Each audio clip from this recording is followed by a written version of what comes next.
I'm just walking back up from Booths now, back up that same road again, but on the other side. That's that big butcher's we looked at before. I passed about 4 or 5 like hairdressers and that, just down that little short section. There's more like barber shop there, look, yeah. So just before you get to that central area where the church is and things there, there's this little courtyard with a few little things like a little restaurant and estate agents and what have you. Another barber shop closed, clothes shops, gymnasiums and all that. Quite a few interior shops in this area as well.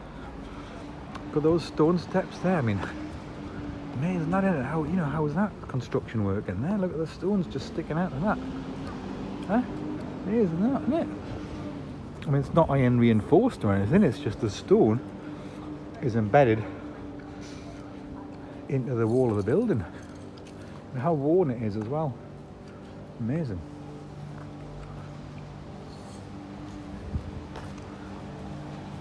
So this brings us out on the little street which cuts up in between the two main high streets. So the A65 goes along that way. I've parked down the bottom of there where the river is. That's the way up to the Milk Tea Moor at the top of there. Sri Lankan tapas, that one. A nail shop.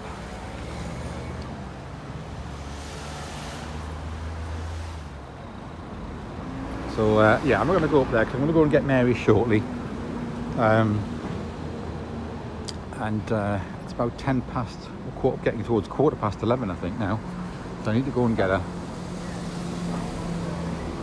So this is just coming into this little square where there's like a sort of little shopping area here, which some of them were empty, like there was nobody in, like it was like a Specsavers, and there was a few shops next to it, nobody there, and it's like the back of the shops in a way, this little square where there's a parking area. Of course, if you come into town you have to pay to park, whereas I just walk 5 minutes and it's free, either from up the hill or down at the river. So this is like a little internal square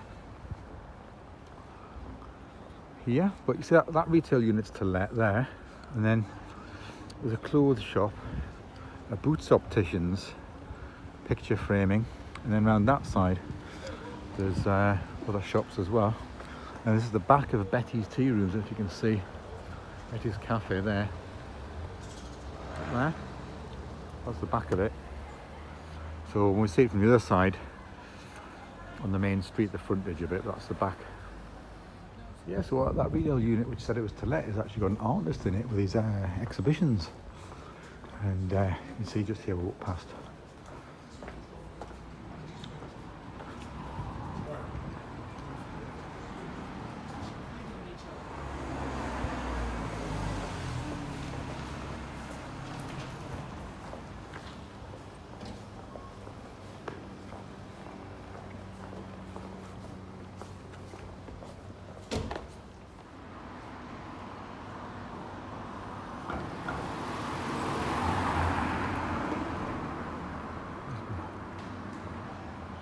Cafes and all that here. Lots of cyclists in that one. Maybe that's the end of the cyclist cafe, I don't know. And then this sort of mock Tudor overhang thing going on here. So I've only got 10% of my battery left now, so I'm going to head back anyway to get the car and go and get Mary. This is the Masonic Hall, look, Masons. Look at that. With the spoons. So yeah, so we're heading back down towards the river this way. I'll have to cross that same bridge, I think. This is on the wrong side of the bridge, but I can get through it anyway. See what I mean? All the traffic and all that. Thank you.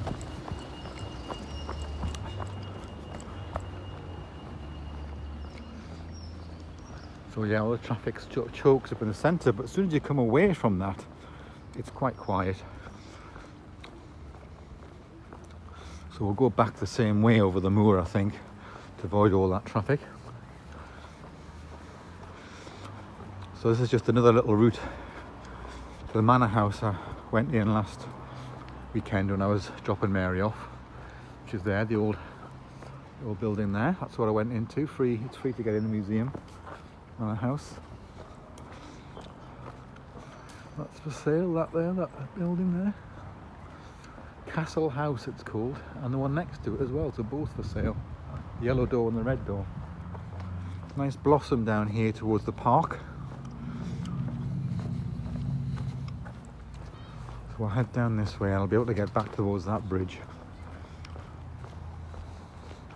The bridge is there, so my car is just actually directly opposite here. Well, I'll go this way because we'll cross the bridge. There's like a play park and things down that way, and then you've got the sort of walking areas and stuff bound round by the river. Lovely blossom.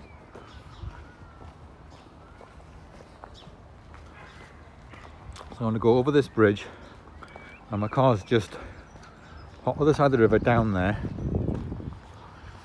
And again, this is the manor house. This is the sort of raised platform where they call it where the castle was, but basically it was a Roman fort. There you can see some of the remains of it actually. Let's go and have a look at that sign before the battery runs out. So you can see these remains here. Let's see what that says about it. Let's have a look. The Roman fort, yeah, 80 to 120 AD, founded by Governor Agricola. 480 infantry, 120 cavalry, and it was on a network of Roman headquarters in Chester and York, on the hill with a steep drop on the River Wharfe. Easy to cross the river here when needed though. Ditches and ramparts. I mean, look at it. So that's why this raised bit all along here, with the manor house now on it, formed the fort. Imaginative reconstruction. Okay, so they're just guessing basically, but the church is there now and the manor house here. So there was like another beck as well for safety there, whereas the main river. So you've got Millgill Beck, Spicy Gill Beck, and the River Wharfe flowing down there. Here's an artist impression of the third fort. So they must have kicked, yeah. So the second fort was 161 to 196 with different governors. And then the third fort lasted a bit longer, 197 to 400 AD, to restore Roman control along the River Wharfe. And it was stone except for some timber frame stables, underfloor heating, bath and cold plunge suites. And it was superseded Constantine fort, so they just keep building, rebuilding, replacing it, doing better and all that. Look at it. Yeah, amazing, eh? So Ilkley, the main part of Ilkley now is all basically along this area. Yeah, amazing.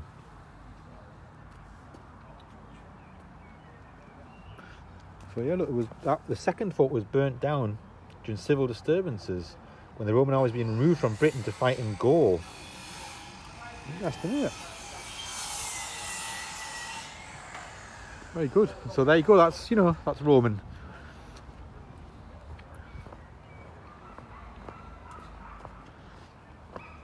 Right, I'm going to quickly head back to get Mary now.